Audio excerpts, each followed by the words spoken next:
Bom, vamos dar sequência.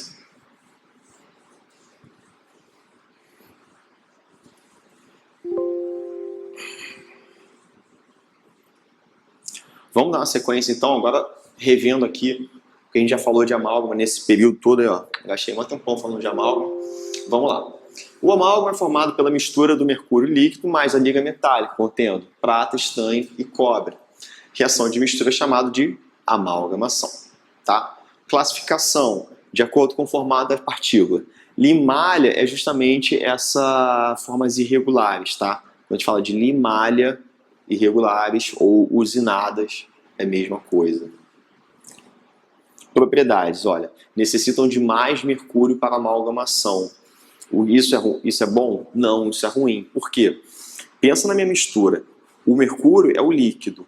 Quanto mais líquido tem, menor vai ser minha resistência.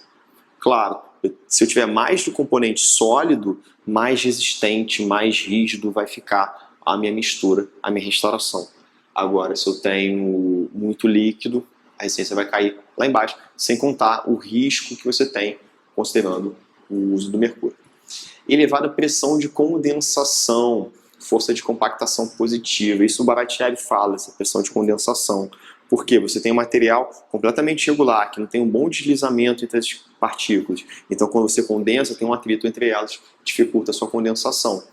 Características granulosas durante a escultura. Claro, a superfície vai ficar mais rugosa, como a gente falou. São mais fáceis de esculpir justamente por você conseguir ter essa condensação e você ter uma resistência durante essa condensação até na escultura. Ela não solta com tanta facilidade durante essa fase de escultura. Esférica ou esferoidal. Então, metal líquido, liquefeito, borrifado. Propriedade, precisam de menos mercúrio para amalgamação, ótimo. Pequena pressão de condensação. Pressão, gente, lembra do conceito físico de pressão? Que a pressão é força sobre a área. Fazendo uma comparação, se eu pego, por exemplo, esse aqui é o passador de slide, né, que eu estou passando aqui. Ele tem uma área bem grande aqui. Então, se eu venho e faço uma força aqui na ponta do dedo, eu não sinto nada. Agora, se eu pego uma agulha bem fininha e faço essa mesma força no meu dedo, vai furar, vai machucar. Porque a pressão é maior. A pressão é força sobre a área. Se a minha área está muito pequena, a minha pressão vai ser maior. Tá? Então, se eu tenho uma área grande, a minha pressão vai ser menor. Como eu preciso de uma pequena pressão de condensação nessas ligas esféricas, eu vou precisar de um condensador com uma maior área possível. Tá? Claro, de acordo com a minha cavidade. Eu não posso pegar um condensador enorme e a cavidade pequenininha que o condensador não entra. Tem que ser maior condensador possível para aquela situação. São fáceis de esculpir, maior lisura. Fácil de esculpir no sentido que você vai deixar ele mais liso também, tá? Dificuldade para obtenção de contato proximal, porque você condensa, ele escapa, condensa, ele escapa. Então, para a região proximal, é mais interessante utilizar a liga para amálgama de formato irregular, tá? A amálgama mais resistente ao longo do tempo, não na resistência, não digo na compactação, na condensação, mas ao longo do tempo, porque tem menor quantidade de mercúrio, tá? Outra classificação de acordo com a presença de zinco, né? O zinco possui ação antioxidante durante a fusão da liga. Ligas sem zincos, menos que 0,01%, ligas com zinco mais do que 0,01%. Ou seja, é muito pouquinho. Ele não precisava nem entrar ali na reação de cristalização. Mas o que eu tenho de vantagem no zinco? Ele é antioxidante. E o que eu tenho de desvantagem? Se eu tiver uma liga com o zinco e tiver contato com umidade durante o processo. Nem vou falar mais do processo de trituração, porque ele é mais seguro pelas cápsulas pré-dosadas. Mas no processo de condensação dentro da cavidade do paciente, tiver um contato com umidade, o zinco pode sofrer a expansão tardia. Consequência da expansão tardia, restauração mais alta, aquele incômodo oclusal, dor, sensibilidade do paciente, deslocamento da restauração ou até mesmo fratura do dente, se eu tiver uma restauração mais ampla e com paredes já fragilizadas. Passar. Tá. Passa. Classificação das ligas também de acordo com o teor de cobre. Com baixo teor de cobre ou convencionais, menos do que 6% de cobre. Com alto teor de cobre, eu tenho a fase dispersa, que eu tenho as partículas convencionais, limalha, irregulares, usinadas, com partículas esféricas com alto conteúdo de cobre. Partícula esférica só alto teor de cobre. Eu não tenho partícula esférica com baixo teor de cobre, tá? Fase única, somente partículas esféricas, tá? Reação de amalgamação, aquilo que a gente escreveu ali, agora com os números. Prata, estanho, reagindo com mercúrio, formando prata, mercúrio, fase gama 1, estanho, mercúrio, fase gama 2, e uma parte aqui do prata estanho que não reagiu é a fase gama, tá? Fase gama, maior resistência, 5 vezes mais resistente que a gama 1 e 8 vezes mais resistente que a gama 2. Fase gama 2, menos resistente e mais propícia à corrosão. O problema está todo aqui, fase gama 2. Logo, nessa liga, tem-se o aumento da corrosão, diminuição da resistência e aumento do creep, que é o escoamento material, mediante uma força, uma deformação plástica. Na tentativa de eliminar a fase ruim do amálgama, gama 2, adicionou-se partículas esféricas com alto teor de cobre, que é o prata-cobre. Tá? E então, aquela reação, como a gente já viu, na fase dispersa, mas com o eutético, né, com o prata-cobre reagindo com gama 2, forma gama 1 e fase eta. Eu acabei confundindo, falando que formava gama. Perdão, errei. Forma gama 1. E o eta é cobre estanho. Depois eu acabei corrigindo, né? Bom que vocês não errem, por favor. Não errem na prova. Tá? Errar aqui na aula, beleza. Fase única. Cada partícula apresenta a mesma composição, por isso chamado de liga de composição única. Prata inferior, cobre intermediário, estanho no centro. Tá. Vamos passar aqui. Propriedades desse amálgama. Alteração dimensional. O amálgama pode expandir ou contrair, dependendo da sua manipulação. Uma contração acentuada pode gerar microinfiltração. Uma expansão exagerada pode fazer pressão sobre a polpa e sensibilidade pós-operatória. Tá? Vou passar isso aqui. Efeito contaminação por umidade é expansão tardia, como a gente já falou, então tem tudo anotado aí para vocês. Tá? Principal fonte de contaminação, saliva, isolamento ineficiente do campo operatório. Tá? Aqui, essa expansão só ocorre durante a trituração ou condensação de amálgama. Como falei, a trituração hoje em dia é muito mais controlada, que só pode vender partículas ligas para amálgamas nas cápsulas pré-dosadas, bem controladas, bem tranquilas. Então a chance de contaminação ali é praticamente nula. A não ser que você tenha vontade de fazer uma besteira. Tá? Mas na condensação, se você não tiver um isolamento eficiente, aí sim você tem uma chance de contaminação. Resistência mecânica, a falta de resistência mecânica adequada é um dos pontos fracos da restauração de amálgama. O amálgama é mais frágil sobre tração e flexão do que sobre compressão. Ou seja, tem uma alta resistência à compressão, aquela força que tende a comprimir. Porém, a resistência dela à tração, ao afastamento das moléculas é menor. Tá? Claro, é um material também considerado frágil, friável, sentido de friabilidade. Eu preciso de uma boa espessura para o material ter uma resistência mecânica adequada. Então, essa é uma desvantagem porque se eu tenho uma cavidade fina, superficial na verdade, o amálgama acaba não sendo muito indicado, porque eu não posso simplesmente preencher aquela cavidade com material com amálgama, tem que fazer um preparo, desgastar dente sadio para ter uma espessura suficiente para a minha restauração de amálgama. E pô, o que é melhor? Amálgama ou dente sadio? A gente sabe, não tem nenhum material restaurador que seja tão bom quanto o próprio dente. Então, se eu tiver que desgastar dente sadio, ou para botar amálgama, não compensa tanto. Isso é um dos outros grandes motivos para o amálgama estar caindo em desuso. E, claro, a limitação estética, que ele realmente não parece nada com um dente, é um outro motivo também que os pacientes cobram. Né? Então, ó, ideal resistência à compressão de 310 MPa. A final de 20 minutos, a resistência à compressão é de 6% da resistência obtida em uma semana, ou seja, a reação de cristalização, às vezes ela é meio tardia, vai acontecendo até ter uma resistência mais adequada.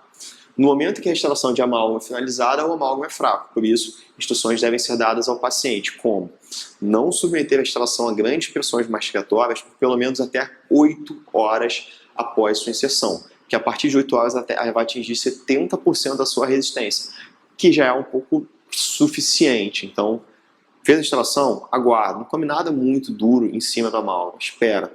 Quando dá umas 8 horas já pode ter uma função normal. Tá? Escoamento ou creep. Propriedade de qual material sofre deformação plástica sob aplicação de forças estáticas ou dinâmicas. Né? Então a gente já comentou um pouco sobre creep. Resistência à corrosão e ao manchamento. Manchamento, vocês podem encontrar também um outro termo em alguns livros, falando de deslustre. Eu acho até interessante esse nome de deslustre, porque o próprio nome já diz o que está acontecendo, que é perda de brilho. E quando você fala de perda de brilho, deslustre, de manchamento, você está falando de superfície. Tá? Então, é um processo de degradação química, uma corrosão das restaurações de amálgama, porém ainda acontecendo numa fase superficial, a superfície dessa restauração. E aí, o que o dentista pode fazer para recuperar isso, para evitar esse processo? E como que ele ocorre? Ele ocorre muitas vezes com o acúmulo de biofilme, de cálculo, de alimento, de bactérias e seus produtos, de alguns medicamentos. Então isso vai gerando esse deslustre, essa perda de brilho, esse manchamento na restauração de amálgama. E como o dentista pode evitar isso? Fazendo o polimento novamente. Isso aumenta a vida útil da sua restauração. Isso impede que esse processo de degradação, de corrosão, que ainda é superficial, atinja o corpo, o interior da sua restauração. Você não tem uma característica já pior na restauração como um todo. Então, um bom polimento de tempos em tempos ajuda a estabilizar e aumentar a vida útil. Tá?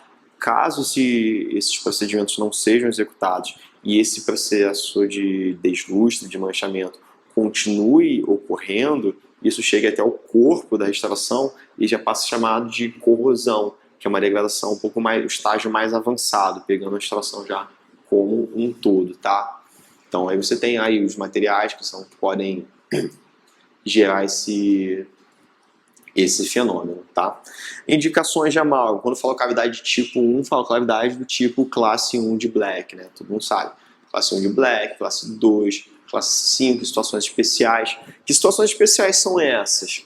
Bom, classe 5, a gente viu que são cavidades que envolvem a face vestibular ou lingual de qualquer dente no terço cervical, né? Então na região mais próxima à gengiva. Muitas vezes vai estar associado a aquelas lesões cervicais não cariosas, né? A bifração, abrasão, tá? E muitas vezes tem uma questão estética. Então, a amálgama, pela questão estética, acaba não sendo muito indicado. Porém, é um material que tem uma boa resistência mecânica, então ele vai ser interessante no caso de paciente que possui prótese parcial removível por grampo. Muitas vezes a retenção que o grampo busca, ele vai buscar na região cervical, que é a região que é abaixo do equador protético do dente, onde eu tenho um pouco mais de retenção para esse grampo, que vai dar retenção para prótese parcial removível.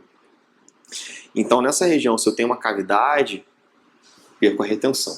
Se eu boto uma restauração, a minha restauração tem que ser resistente o suficiente a esse movimento e esse contato da prótese removível, do grampo metálico da prótese removível, que está ali em atrito o tempo todo. Afinal de contas, o paciente está sempre removendo para higienização. Então é interessante uma amálgama nessas situações que eu tenho uma cavidade, onde eu tenho a retenção de um grampo de uma prótese parcial removível, apesar da estética não ser tão agradável, mas eu vou ter uma maior longevidade nesse caso. Tá ok? Tá? Restauração de dentes posteriores amplamente destruídos, substituição de restaurações antigas deficientes, dentes posteriores. Vantagens: resistência ao desgaste, grande experiência clínica, como eu falei, a gente tem muito conhecimento sobre esse material, facilidade de manipulação, e eu vou deixar entre aspas, apesar de não ser isso que o livro fala, porque você também tem limitação, você também tem que saber fazer bem uma extração de amálgama, né? Então não é, é fácil, não tem aquele controle, não, mas tem que saber fazer. Também tem que tomar cuidado, inclusive até com o próprio isolamento absoluto. E baixo custo, outra vantagem. Tá? Limitação estética, tá? Presença do mercúrio. Vamos fazer um comentário então agora um pouquinho mais profundo sobre isso. Presença do mercúrio, a gente sabe, a rede social acabou saindo muitas informações sobre uma odontologia que buscava remover o amálgama, material completamente tóxico, enfim, e às vezes os dentistas e os pacientes ficavam completamente com uma proteção até meio exagerada, né, para a remoção do amálgama, como se fosse um material nuclear, né, um risco desse nível. Não, não é. Agora, o mercúrio é um material conhecidamente tóxico e pode ser muito nocivo à nossa saúde, claro. A gente tem que tomar o máximo de cuidado. E quais são os cuidados necessários para a gente?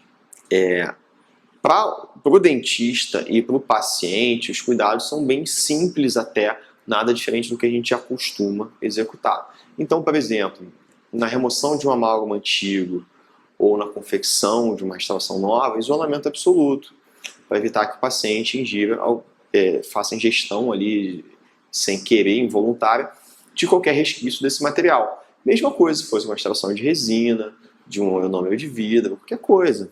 Né? Você não quer que o paciente engula nada. Então, ter esse controle também durante o processo de restauração, porque a gente sabe que vai ficando aqueles pozinhos de amálgama que você não conseguiu inserir na sua cavidade. Então, ter esse controle. Óculos de proteção para o paciente, também, a gente deve usar sempre. E para o dentista também, equipamento de proteção individual completo. Touca, óculos de proteção, máscara, jaleco fechado, luva, sapato fechado. Então, assim, nada muito diferente que a gente já costuma utilizar, né? A gente vai ter preocupação, principalmente, com o descarte do amálgama, com a fabricação já também não chega a ser a nossa responsabilidade, né? Mas o descarte do amálgama, sim, e descarte desse material que sobrou, da extração que você removeu, ou daquela que você confeccionou, não usou todo o material. Aí você deve botar num pote de vidro, com uma lâminazinha de água, bota o material aí e dá uma coleta lá já seletiva, especial. Eles conseguem até remover, separar e pegar o conteúdo de prata, você aproveitar. E não descartar na cuspideira, no esgoto, porque isso acaba indo para a rede de esgoto, acaba indo para os mares, para os rios, acaba contaminando os peixes, né?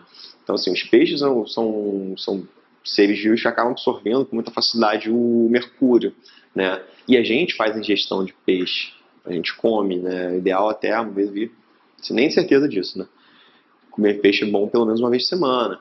Então, você tem uma fonte ali, você acaba ingerindo mercúrio indiretamente através da carne do peixe, né? Então, os estudos mostram que o paciente que tem restauração de amálgama, o mercúrio não fica disponível, não fica contaminando o paciente. O nível sanguíneo de mercúrio dele é muito baixo no paciente que tem restauração de amálgama. É muito semelhante ao paciente que não tem restauração de amálgama. Então, ele é muito seguro. E é mais prejudicial na questão do mercúrio você comer peixe do que ter uma extração de amálgama, você tem noção. Então, de verdade, a gente não precisa se preocupar tanto assim. Pô, Fábio, mas aí você tem restauração de amálgama? Eu tenho restauração de amálgama. Não tem necessidade de trocar. Agora, se por um caso eu venha ter uma cavidade, uma lesão cariosa, que eu tenha que fazer uma restauração nova, aí eu prefiro que faça uma restauração de resina. Porque vou criar uma cavidade, vou mover esse tecido cariado e restaurar com resina composta, porque não precisa aumentar a retenção de nada, precisa desgastar dente sadio e faça uma boa restauração com resina. Agora, a de amálgama não tem, isso quando dá um polimento, vou mantendo aí sem problema nenhum, tá?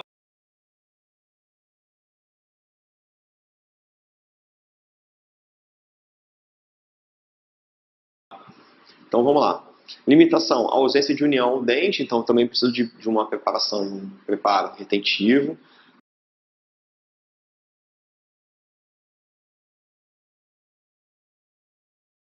Quantidade de tecido remanescente, né, tem que ter uma espessura boa. Localização e extensão da lesão também, isso vai influenciar na escolha do material, inclusive questões estéticas, né, e, claro, a limitação do material, que não é tão recente assim. Se for muito extenso, envolvendo cúspide, por exemplo, é mais interessante uma instalação indireta. A expectativa do paciente em relação, muitas vezes, à estética, e os hábitos nocivos, né, em relação à oclusão também. A gente também tem que tomar cuidado para não fazer um material que seja agressivo na questão oclusal do paciente, com material com excesso, com interferência oclusal, contato prematuro, nesses aspectos também, tá? Então vamos lá para umas perguntinhas de amálgama. Falei bastante já de amálgama. Os amálgamas com alto teor de cobre, questão 2, hein, tá aí na apostila. Os amálgamas com alto teor de cobre apresentam maior resistência à corrosão e à fratura de margens, devido a... Então, ó, amálgama com alto teor de cobre tem maior resistência à corrosão e maior resistência à fratura de margem. Por quê? A existência de fase dispersa B, a ausência de fase gama 2? Certo. C, a incorporação do galho? Não. Possui alto creep? Não, possui baixo creep. Então a resposta certa, molezinha, ausência da fase gama 2. Questão 4. As propriedades do amálgama de prata são influenciadas pelos efeitos de seus componentes. Como? Então vamos lá. Propriedades do amálgama são influenciadas pelos efeitos de seus componentes. A redução da friabilidade pelo cobre, o amálgama continua sendo friável mesmo tendo cobre. Aumento da resistência à corrosão pelo zinco, sim, porque o zinco não é antioxidante. Oxidação é sinônimo de corrosão. Então, resposta certa é a letra B. Vamos lá. C. Redução da plasticidade pela prata? Não. Aumento do tempo de presa pelo mercúrio? Também não. E é redução da expansão pelo cobre? Resposta certa realmente é letra B de bola. Pode marcar. E abaixo, o espacinho ali. Questão 5, na marinha.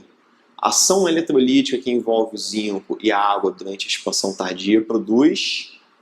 Lembra qual gás que a gente produzia lá? Letra C, gás hidrogênio. Questão 7, Marinha 2005. Segundo a Nusavice, o cirurgião dentista que realiza uma extração de amálgama de prata, quando se emprega o de cristalização rápida, o paciente deve ser aconselhado a não submeter a extração a grandes pressões mastigatórias após sua inserção, pelo menos até quantas horas passadas. A gente comentou aqui, depois de 8 horas, essa instalação vai atingir 70% do seu potencial de resistência, e aí, a partir disso já vai estar suficiente, já pode ser submetido a grandes esforços mastigatórios. Até 8 horas não é recomendado. Então, a resposta certa é a letra A, 8 horas. Beleza? Vamos dar um intervalinho aqui rapidinho. E a gente volta depois com a instalação de amálgama. Beleza?